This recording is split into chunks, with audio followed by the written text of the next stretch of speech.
Sean ustedes bienvenidos al lanzamiento de este libro, La Quiebra, aproximaciones a los regímenes de insolvencia económica en Colombia. Es un libro que también es de la editorial de la Universidad Pedagógica y Tecnológica de Colombia. Y en esta oportunidad nos acompaña una de las autoras de este maravilloso libro. Se trata de Joana Carolina Gutiérrez Torres, docente, investigadora de la Universidad Pedagógica y Tecnológica de Colombia. Doctora Joana, muy buenos días y bienvenida. Muy buenos días, Ania. Muchas gracias a ustedes y a la editorial de la universidad por habernos abierto este espacio para poder presentar estos resultados de investigación de la Escuela de Derecho. Bueno, ese nombre, La Quiebra, ¿cómo surgió? ¿Qué los inspiró a ustedes como autores para realizar este proceso de investigación y plasmarlo en este libro? Bueno, realmente este libro nace de las reflexiones que surgieron y de las discusiones jurídicas que surgieron a partir de COVID-19. La pandemia no solamente tuvo un impacto a nivel social, económico, sino también a nivel jurídico. Y ese impacto, sobre todo frente a las relaciones comerciales, negociales, contractuales, fueron los que llevaron a que el grupo de investigación Red Humana, clasificado por conciencias y además que hace parte de la Escuela de Derecho, empezáramos a preguntarnos cuál fue ese impacto y qué pasó frente a la economía de las personas naturales y jurídicas frente a los resultados de la pandemia. Porque recordemos todos que fuimos confinados, que las decisiones del gobierno nacional fue casi que suspender el movimiento económico del país, y eso de suyo tuvo un impacto sobre todo en la economía de las personas frente a dos contratos específicos: lo que es el contrato de arrendamiento en sus versiones, el contrato de arrendamiento comercial, el contrato de arrendamiento de vivienda urbana. ¿Por qué? Porque a las personas, al no poder salir a producir diariamente, pues se veían abocados a un incumplimiento en el pago de sus obligaciones, de su renta. Entonces, ¿qué llevaba eso? A que la gente no tuviera el suficiente flujo de caja para poder honrar sus obligaciones. Entonces, lo cierto es que el derecho había previsto una salida. Esta salida se había previsto desde la crisis de los años 30 en los Estados Unidos, y eran precisamente los regímenes de insolvencia, tanto para persona natural como el régimen de insolvencia para los comerciantes. Entonces es interesante ver cómo, a partir de esa desaceleración económica, esta figura jurídica pues tuvo un gran alcance y tuvo un gran impacto. Todavía lo vemos realmente, porque el coletazo del COVID-19 todavía lo estamos sintiendo económicamente. Este libro aborda 3 capítulos. El primero de ellos está relacionado con el derecho humano económico emergente a la quiebra, un límite al abuso financiero. ¿Por qué? Claro, porque el tema de la economía en un hogar realmente toca el trasfondo de los derechos de las personas, porque muchas veces entramos como en una dicotomía, ¿no? O pagamos nuestras obligaciones o podemos sufragar los gastos necesarios para la sobrevivencia. Entonces, en esa tensión realmente uno se pregunta si realmente el derecho al crédito que tiene el acreedor no está contrapuesto también frente a un derecho que tiene el deudor de haber tomado malas decisiones financieras o de haberse abocado a una situación tan grave como fue la pandemia, y poder poner sobre la mesa la posibilidad de hablar de un derecho humano emergente, teniendo en cuenta que estas condiciones de endeudamiento afectan a la persona en sí. Pensemos, por ejemplo, cómo pueden desencadenarse suicidios, divorcios, separaciones. Es decir, eso toca el núcleo de la persona. Es decir, el hecho de deber no es solamente deber por deber. Hay gente que realmente está imposibilitada de pagar, y eso lo lleva a, pues, a una desesperación y realmente eso es también lo que busca el derecho, ¿no? Una solución efectiva a una problemática que se encuentra la población. En el estudio que se realiza en el capítulo número 2 me llama muchísimo la atención que no solamente se abordan temas relacionados con las personas jurídicas, sino también con la persona natural. ¿Por qué?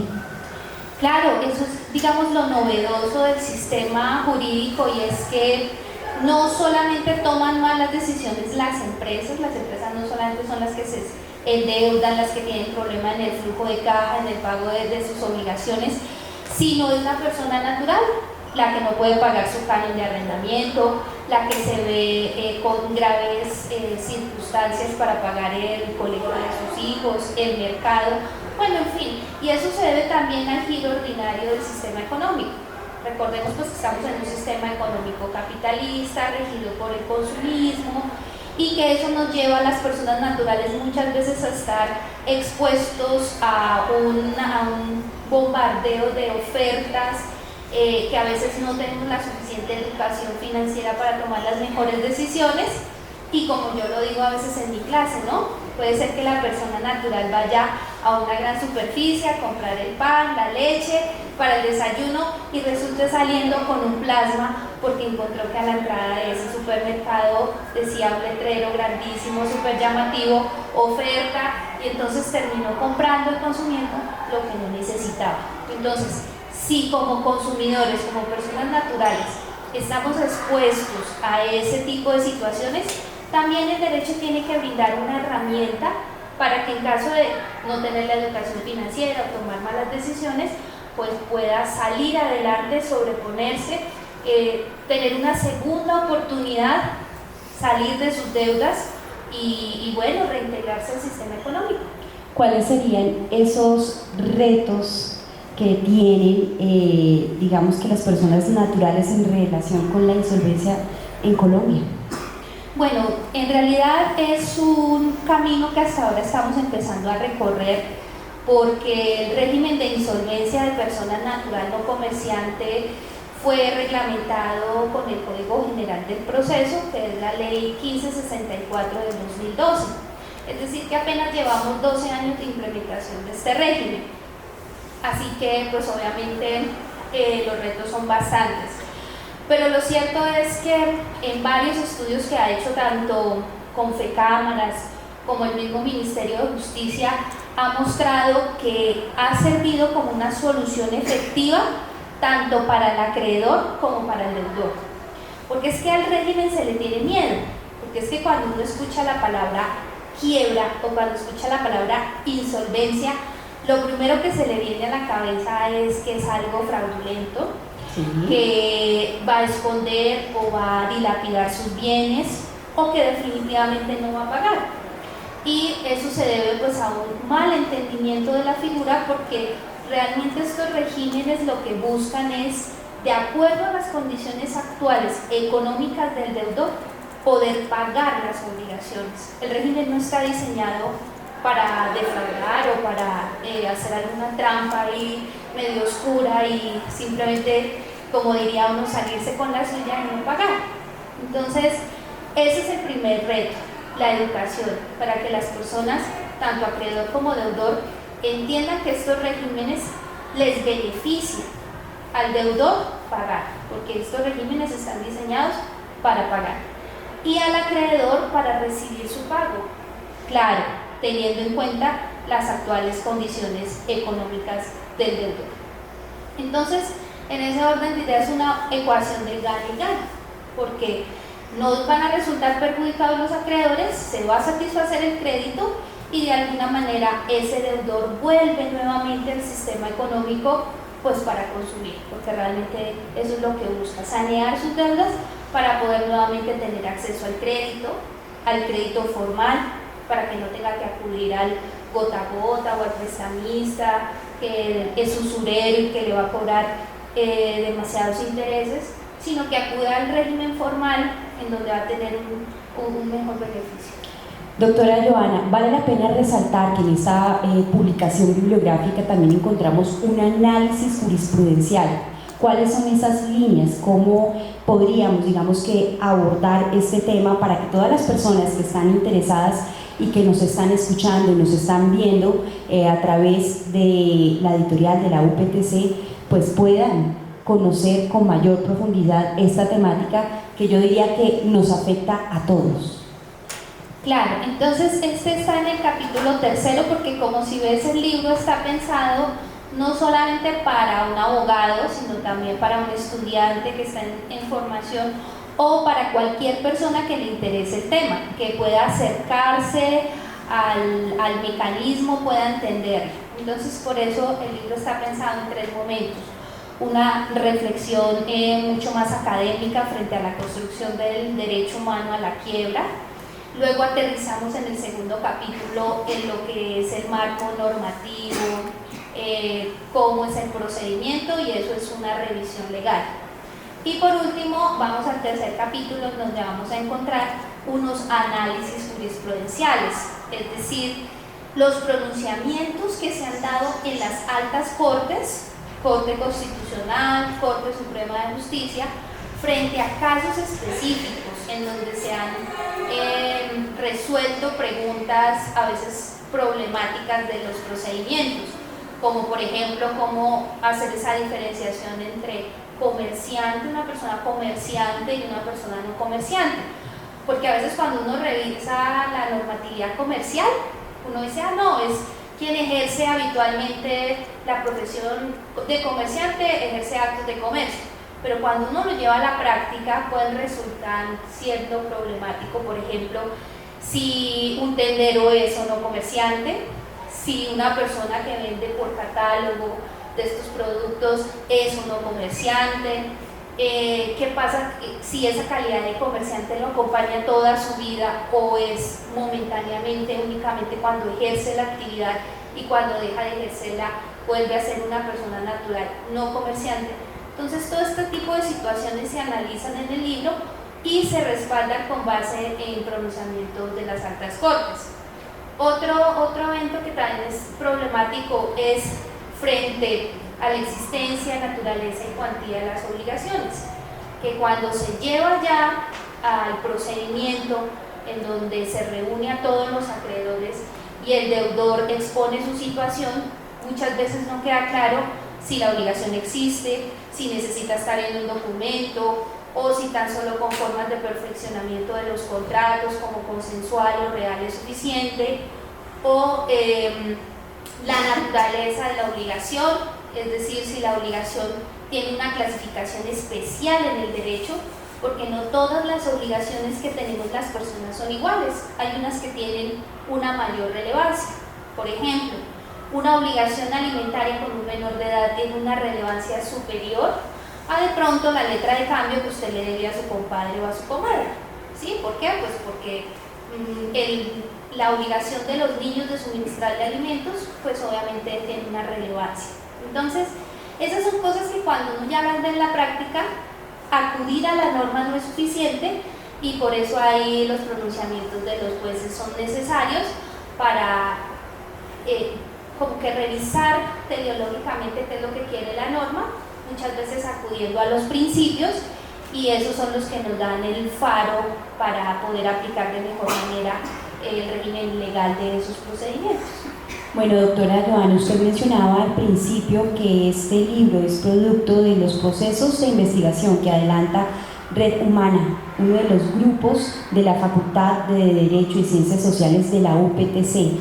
¿Cuáles son esos otros estudios que vienen en camino por parte de este grupo de investigación? Bueno, el grupo es diverso, el grupo tiene varias líneas.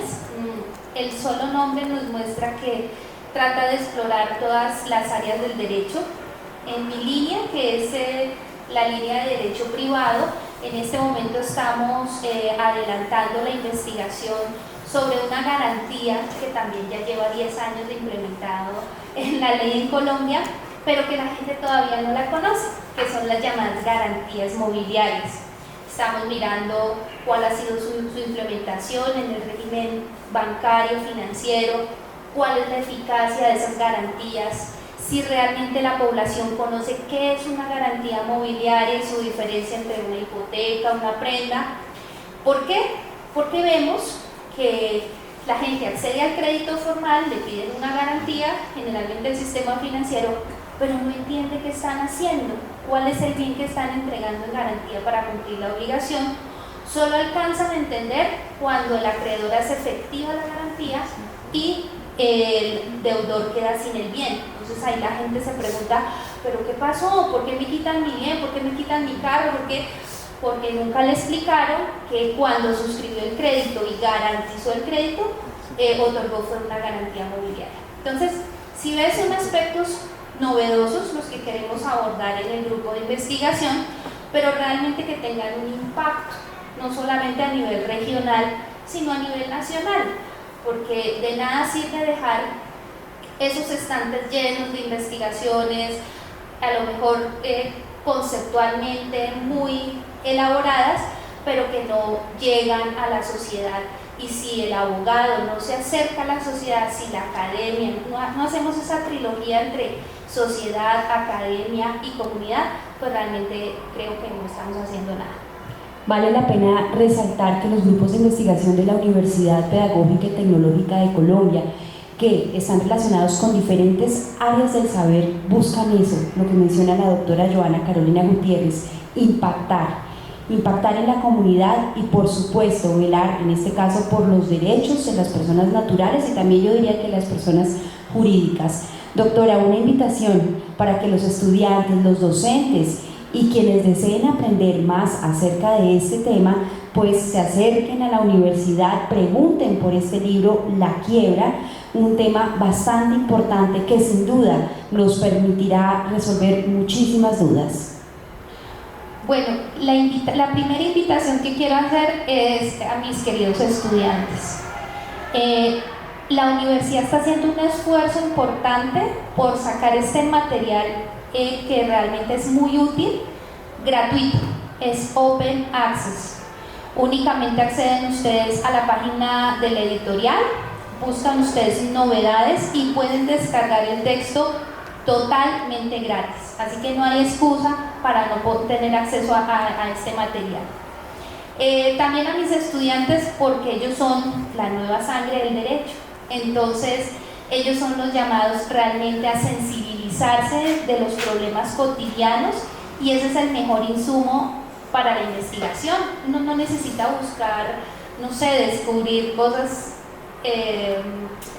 traídas de otro planeta, sino que con la realidad nosotros tenemos el mejor insumo para poder investigar.